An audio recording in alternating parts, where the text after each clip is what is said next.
नमस्कृत्य नरं चैव नरोत्तमं देवीं सरस्वतीं व्यासं ततो जयमुदीरयेत्। ओम नमो भगवते वासुदेवाय। ओम नमः पितामहाय।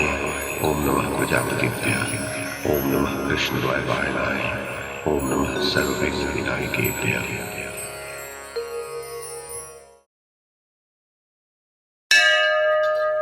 वैशंपायन जी कहते हैं, जन्मेजय, इसके उपरांत युधिष्ठिर बोले, भगवान, जैसा आपने मुझसे वर्णन किया उसके अनुसार यम की सभा में अधिकांशतः राजा लोगों की स्थिति आपने बताई।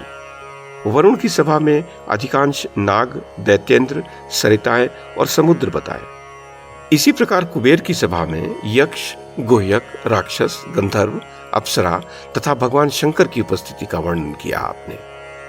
ब्रह्मा जी की सभा में आपने महर्षियों, संपूर्ण देवगणों तथा समस्त शास्त्रों की स्थिति बताई। परंतु मुने, इंद्र की सभा में आपने अधिकांश देवताओं की ही उपस्थिति का वर्णन किया और थोड़े से विभिन्न गंधर्वों एवं महर्षियों की भी स्थिति बताई। महात्मा देवराज इंद्र की सभा में आपने राजर्षियों में से एकमात्र हरिश्चंद्र का ही नाम लिया।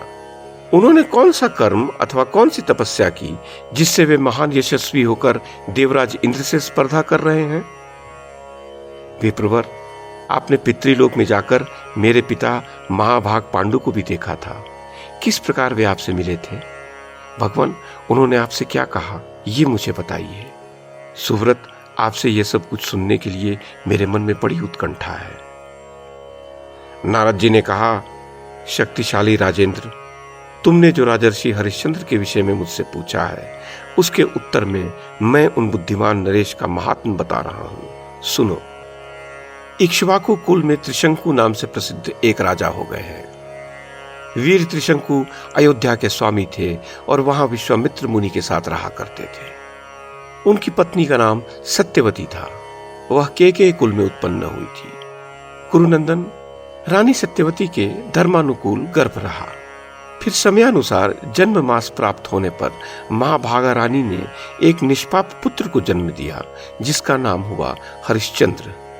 वे त्रिशंकु कुमार ही लोक विख्यात राजा हरिश्चंद्र कहे गए। राजा हरिश्चंद्र बड़े बलवान और समस्त भूपालों के सम्राट थे। भूमंडल के सभी नरेश उनकी आज्ञा का पालन करने के लिए सिर झुकाए खड़े रहते थे। जनेश्वर, उन्होंने एकमात्र स्वर्ण विभूषित जैत्र नामक रथ पर चढ़कर अपने शस्त्रों के प्रताप से सातों द्वीपों पर विजय प्राप्त कर ली थी।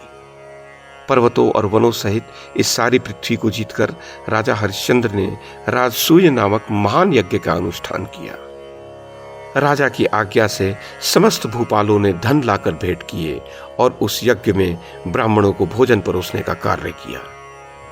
महाराजा हरिश्चंद्र ने बड़ी प्रसन्नता के साथ उस यज्ञ में याचकों को जितना उन्होंने मांगा उससे 5 गुना अधिक धन दिया।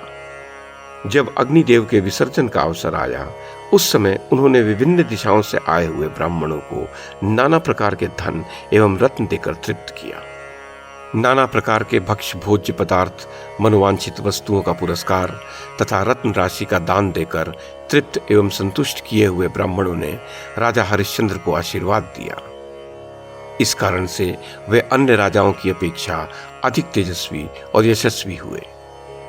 राजन, यही कारण है कि उन सहस्रों राजाओं की अपेक्षा महाराज हरिश्चंद्र अधिक सम्मान पूर्वक इंद्र सभा में विराजमान होते हैं। इस बात को तुम अच्छी तरह समझ लो। यही कारण है कि उन सहस्रों राजाओं की अपेक्षा महाराज हरिश्चंद्र अधिक सम्मान पूर्वक इंद्र सभा में विराजमान होते हैं। प्रतापी हरिश्चंद्र उस महायज्ञ को समाप्त करके जब सम्राट के पद पर अभिषिक्त हुए उस समय उनकी बड़ी शोभा हुई।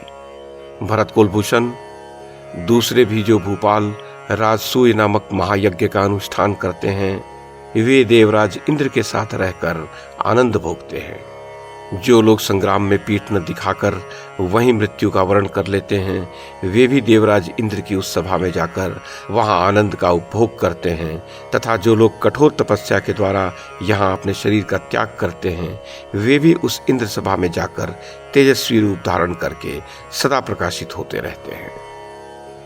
कौरवनंदन कुंती कुमार, तुम्हारे पिता पांडु ने राजा हरिश्चंद्र की संपत्ति देखकर अत्यंत चकित हो तुमसे कहने के लिए संदेश दिया है। नरेश्वर, मुझे मनुष्य लोक में आता जान उन्होंने प्रणाम करके मुझसे कहा, देवर्षे, आप युधिष्ठिर से कहिएगा, तुम्हारे भाई तुम्हारे आज्ञा के अधीन है, तुम सारी पृथ्वी को जीतने में समर्थ हो, अतः राजसूय नामक श्रेष्ठ यज्ञ का अनुष्ठान करो। तुम जैसे पुत्र के द्वारा वह यज्ञ संपन्न होने पर मैं भी शीघ्र ही राजा हरिश्चंद्र की भांति बहुत वर्षों तक इंद्र भवन में आनंद भोगूंगा। तब मैंने पांडु से एवं मस्तु कहते हुए कहा, यदि मैं भूलोक में जाऊंगा तो आपके पुत्र राजा युधिष्ठिर से कह दूंगा, पुरुष सिंह पांडुनंदन, तुम अपने पिता के संकल्प को पूर्ण करो। ऐसा करने पर तुम पूर्वजों के साथ देवराज इंद्र के लोक में जाओगे। राजन, इस महान यज्ञ में बहुत से विघ्न आने की संभावना रहती है, क्योंकि यज्ञनाशक ब्रह्म राक्षस इसका छिद्र ढूंढते रहते हैं तथा इसका अनुष्ठान होने पर कोई एक ऐसा निमित्त भी बन जाता है जिससे पृथ्वी पर विनाशकारी युद्ध उपस्थित हो जाता है, जो क्षत्रियों के संहार और भूमंडल के विनाश का कारण होता है।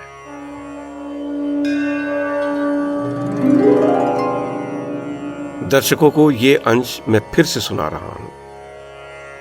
नारद जी ने कहा, राजन, इस महान यज्ञ में बहुत से विघ्न आने की संभावना रहती है, क्योंकि यज्ञनाशक ब्रह्म राक्षस इसका छिद्र ढूंढते रहते हैं तथा इसका अनुष्ठान होने पर कोई एक ऐसा निमित्त भी बन जाता है जिससे पृथ्वी पर विनाशकारी युद्ध उपस्थित हो जाता है, जो क्षत्रियों के संहार और भूमंडल के विनाश का कारण बनता है।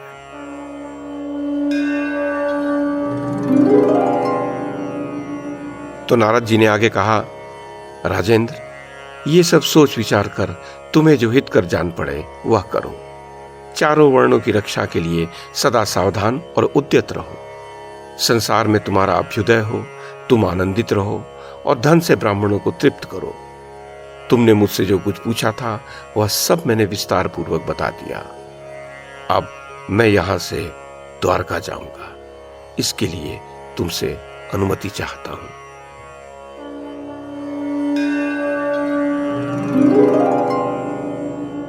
वैशंपायन जी कहते हैं, जन्मेजय, कुंती कुमारों से ऐसा कहकर नारद जी जिन ऋषियों के साथ आए थे उन्हीं से घिरे हुए पुनः चले गए। नारद जी के चले जाने पर कुरुश्रेष्ठ कुंती नंदन राजा युधिष्ठिर अपने भाइयों के साथ राजसूय नामक श्रेष्ठ यज्ञ के विषय में विचार करने लगे।